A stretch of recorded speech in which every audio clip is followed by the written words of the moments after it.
Okay, time for part 3. This time wearing my warp t-shirt. Hi, those crazy Polish guys not from the board project. Waiting for my board. Yeah, anyway, we need, now I will start to make sure we have a picture on the RGB port. And for that we'll need the Denise and hot station solder iron that I apparently haven't turned on. And it's not that fast, it's a Hakko FX888D.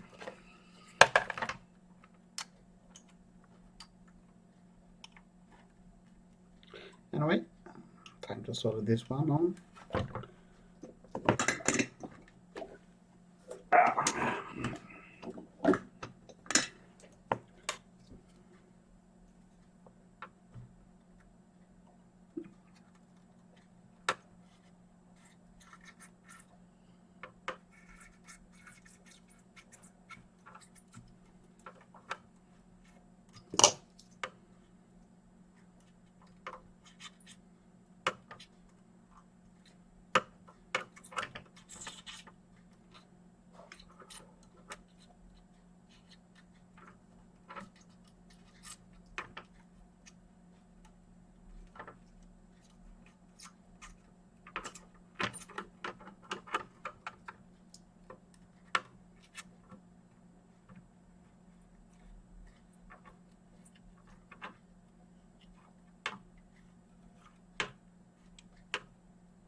Okay, socket is in place.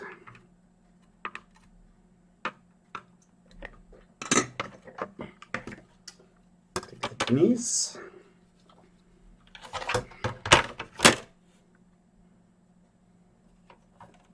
Put here.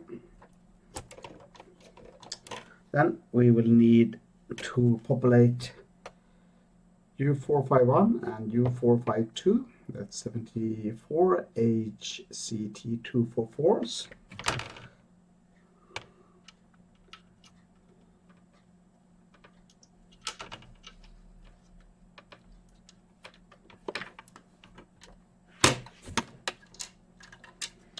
And always bend pin, etc. All I'm using here is a move from an old dead board. I actually tested all ICs on a test board first, but so far everything has been okay, even the board that was more like dead. But yeah, usually due to corrosion here to the battery area, and often it's just okay to move the chips. That's my experience from both 4000 and 1200 and now also 3000. It's usually not a chip that is bad, with some exceptions, maybe the RTC chip on the 4000 etc. because of leakage. Here it's more, can actually be the Denise, and that one you should have in a socket anyway, so no problem.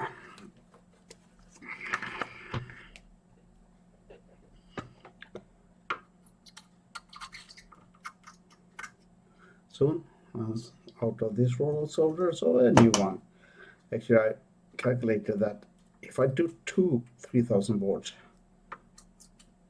I use 100 gram roll of solder, so it will take about 50 grams of solder to do a 3000 board. Fun, right?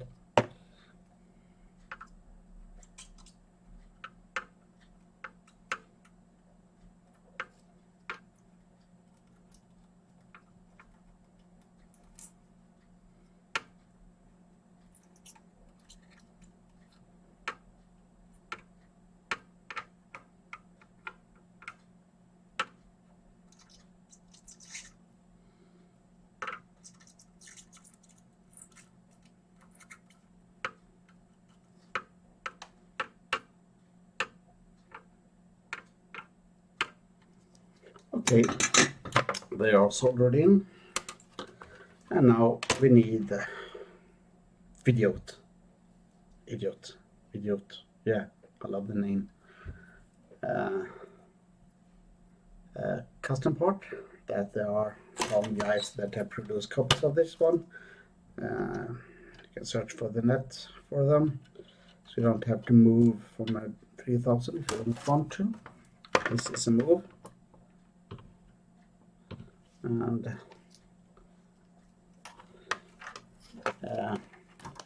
the text, the flat text here, yeah, is facing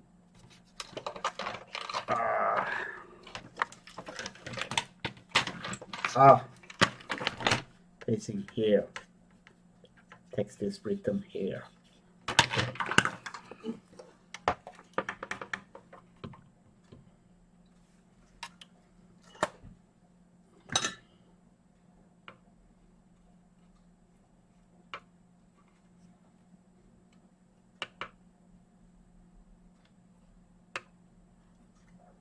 As usual, I drag soldering.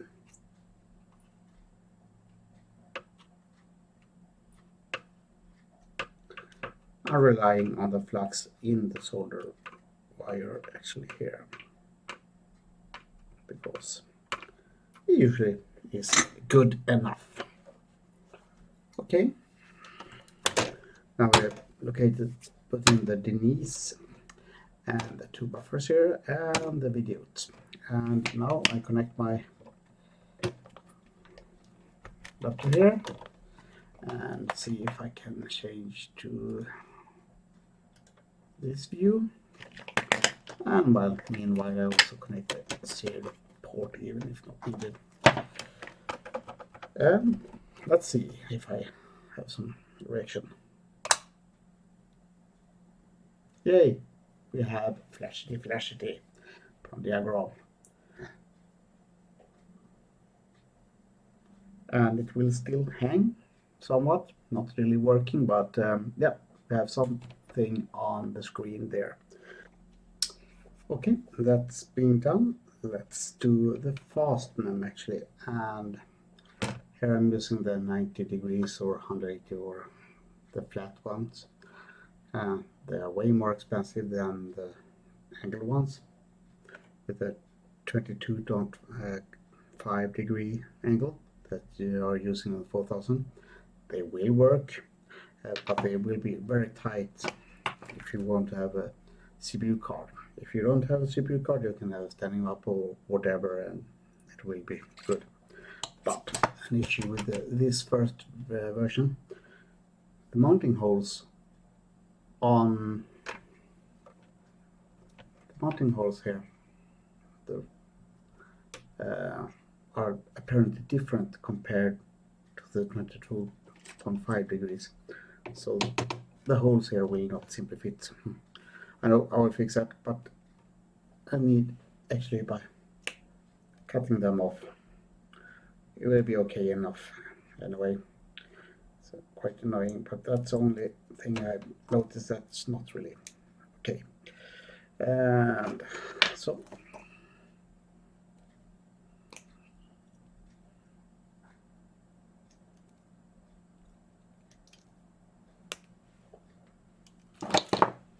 I think the Gerbers that I've released have that fixed.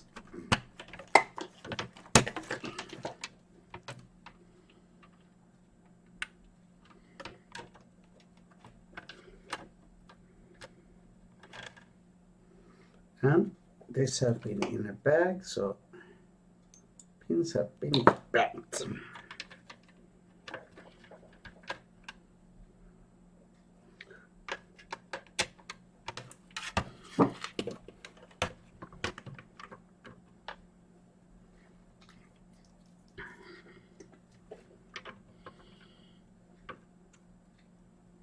Make sure the sockets are flat.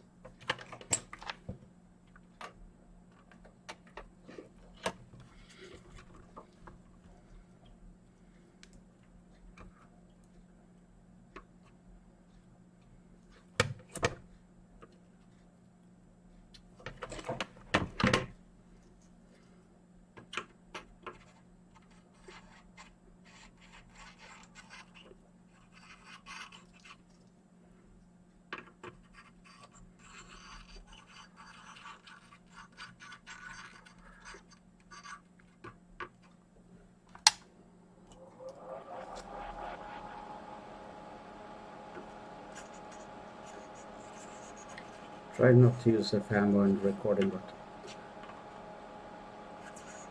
smoke is bad. I will get a real extractor sometime.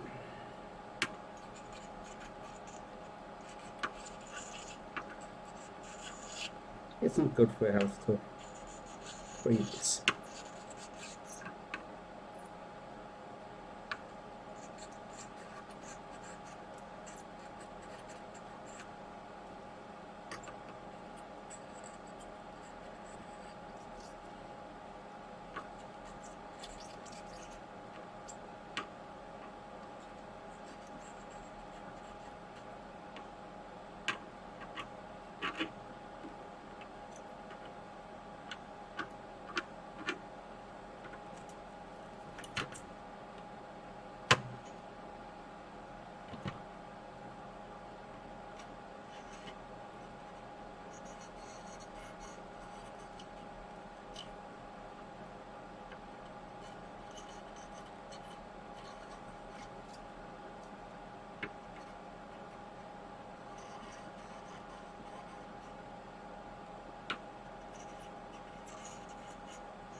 Pin sockets in place. That's not enough. I'm not that happy with that mounting, but I'll fix that later. We need ReAmiga.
Okay, ReAmiga in place. The socket in the way. Let's push it in. ReAmiga. Check. No ground pins. No nothing. But that's not enough. We need to populate U891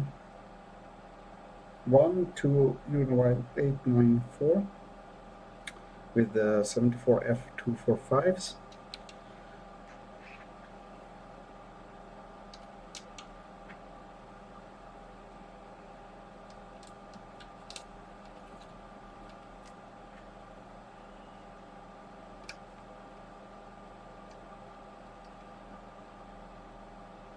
bent pins.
Okay.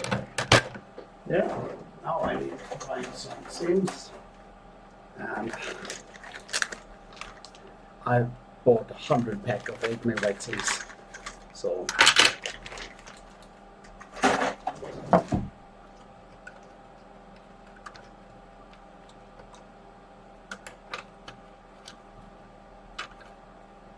yeah, as I told before, this does only support 8 meg sims, nothing else.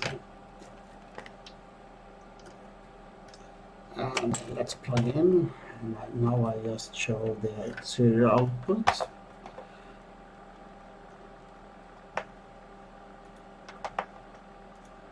Yeah, we have something, and that power should be a good thing to have, I guess.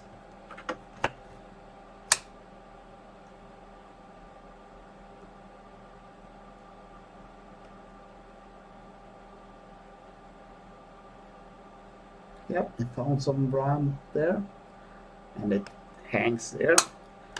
Actually, this somewhat annoys me because we maybe will have to have a troubleshooting thing, because I think we should have a picture by now, or going on to the main screen. So that's something for me to look up. But I will continue with the audio anyway, and then actually do this part will be very short. Not because of this, because this was what I planned, but this been bugging me actually today at work.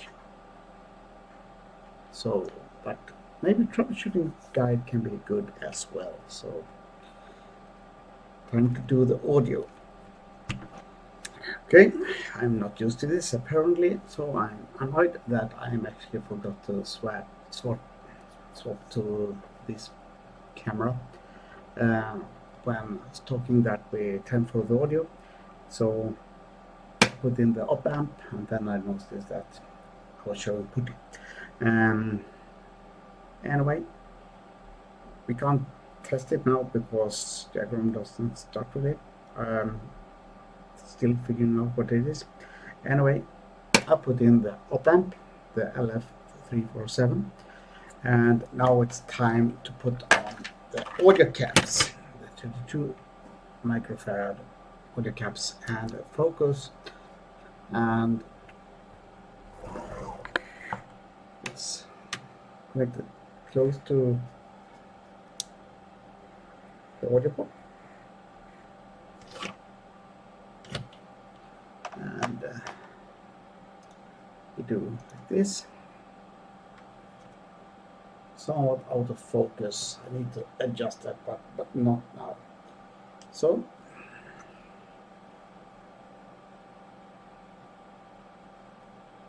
camera has a different angle, and I need to do that manually. And with that 1 second delay, it's a pain in the butt. I need to do that with HDMI someday.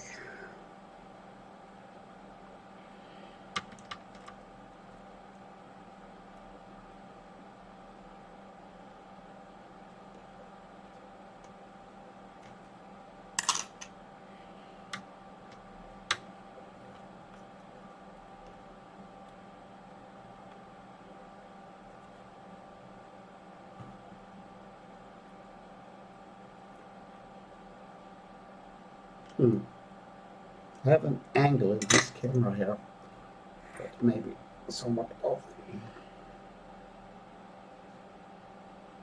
Yep, in place.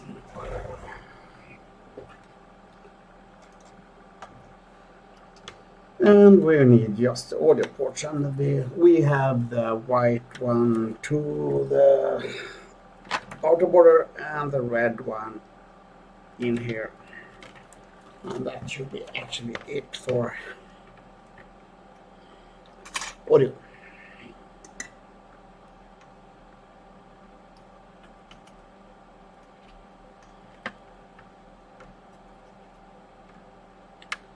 And as you maybe know, on the 3000 as well, actually it was new for me, that if you only plug in one RCA cable, you will get both channels in mono. Same with the 1200, 4000 and 600. They actually somewhat better quality on those compared to this one, because let's change its volume. Anyway, now we have audio. Should be working. Still, I'm annoyed about the machine not really starting up as much as I wanted. And now actually I plan to also put in the FPU, so it is done. Just need to get them the socket for it. Okay, that is done. I have one PLCC socket. You don't need to have that in socket, but I want to have a socket. And I usually do like this. I remove this plastic part.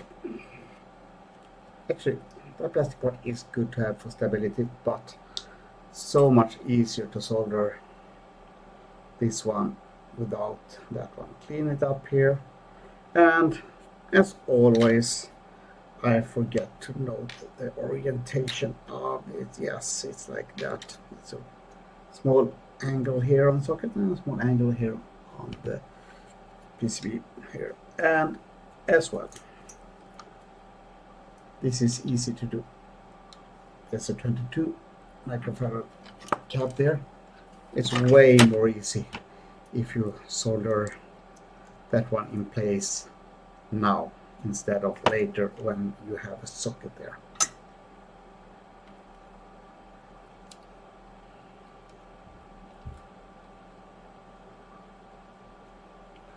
And fingers are too thick. Use tweezers filled with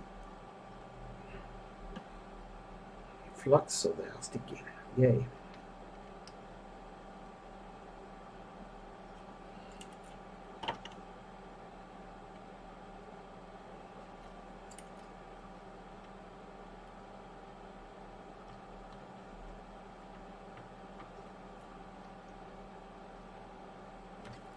Okay, like that. And yep, time for the socket. Put it here and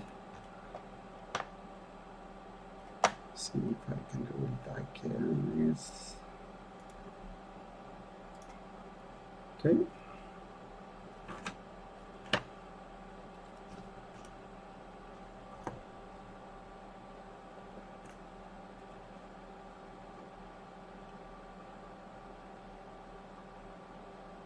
Yeah, first I put flux on the pads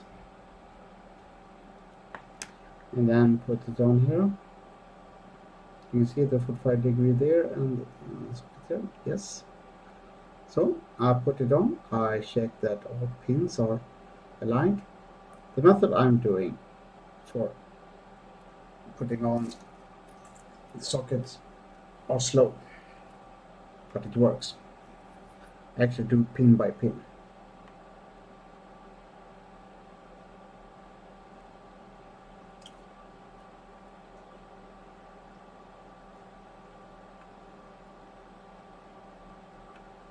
Okay, I check the one side here. Sure it's all aligned, and then my messy paper. I take the opposite side.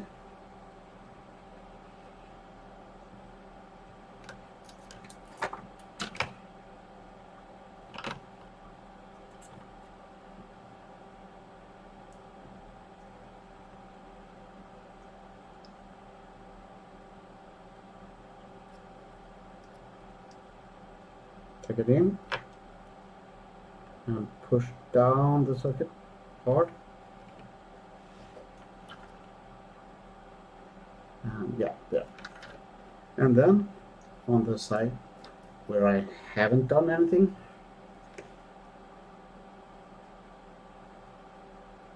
do pin by pin.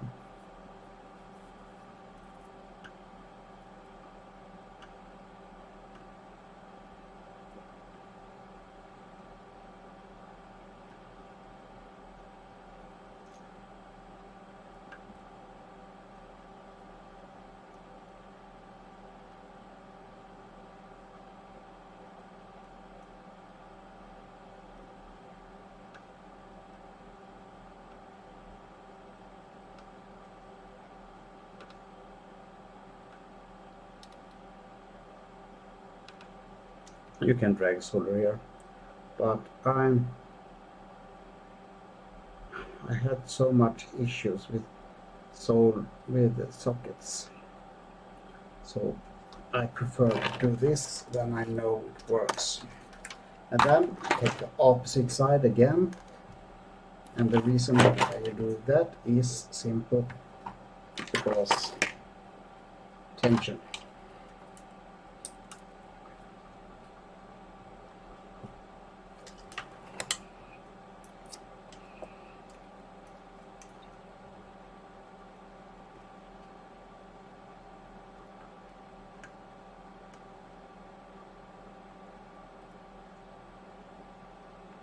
There we have a small plastic part left.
And clean the tip often.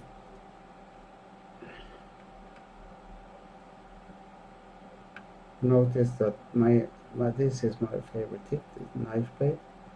It can be pointy when I need it, like now, and you can still get in and heat up the pads, so the solder just drags in, and yeah, the flux does help a lot.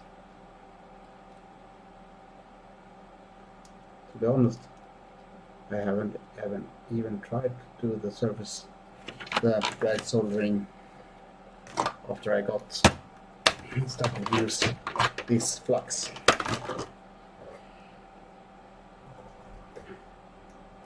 And believe me, flux is everything when it comes to surface mount.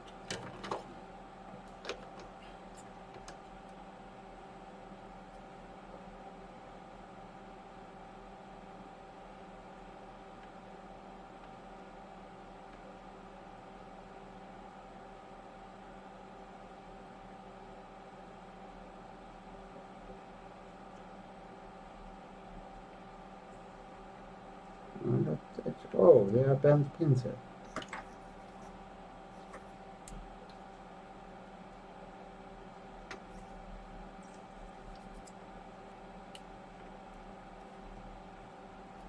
No, that's fixed.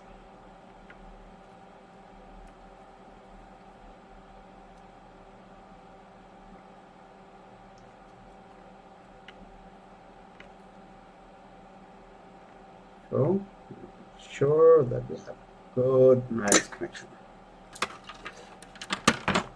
And okay, that's it. And at the camera, and then flood it with isopropanol and Q-tip, because flux is not a good connection and it doesn't. So I do it like this, and I take the clean part again here and dry it off and roll it outside out. So, and while that is drying up, take a socket, and as usual, as with the 50 MHz one, I remove pins, but let the middle one be there.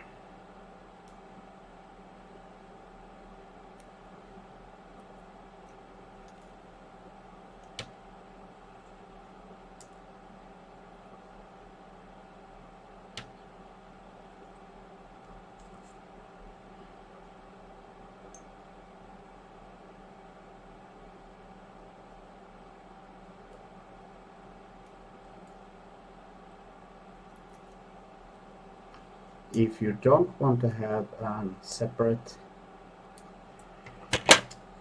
oscillator for the FPU, you can skip this part.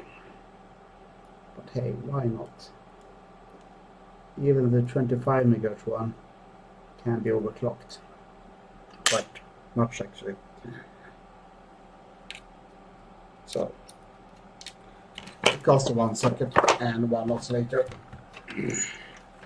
This is Amiga we're talking about. It's expensive as hell anyway, so why not spend an extra $1, euro, or whatever.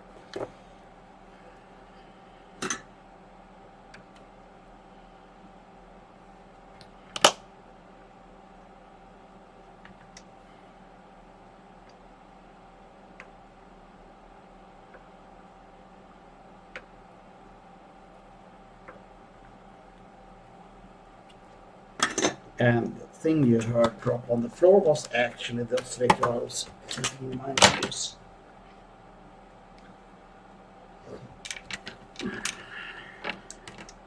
And, well,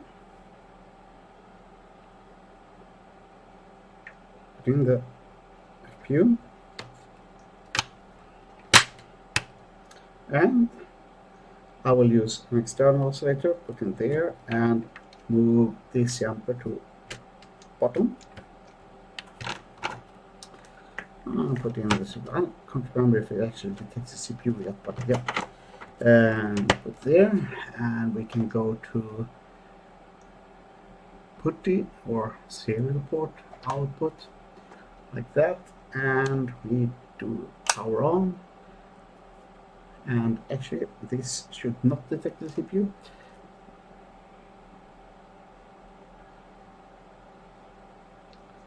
And well, yep, because I haven't moved this jumper to the lower position at on to enable the CPU. Back to power on, and it starts up, so something is working anyway. And yeah, that's a short one for today. Somewhat annoyed. I will look into this, why it doesn't boot up. Maybe I will do an extra part 3.5 about that, or I will tell it in part 4 or so on. But this is for today.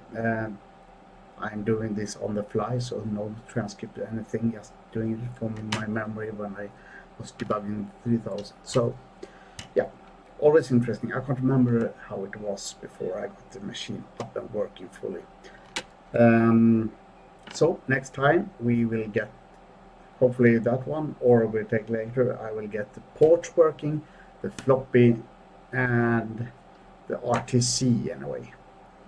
So we have that one, and I will also put in the Gary and DMAC as SCSI chip and CIA. So we have everything except the flicker fixer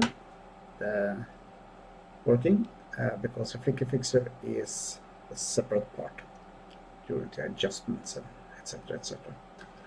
Actually, the RTC is also, I will take the adjustments in the last part, where will be the amber and actually doing the proper boot up when it's time for that one. Anyway, that's it. Short one today. Short, maybe, yeah. And bye bye. I did check it out, and it was actually a simple issue. It was the Gary that needed some cleaning. So let's do this proper. I do the serial port here and power on and see what happens.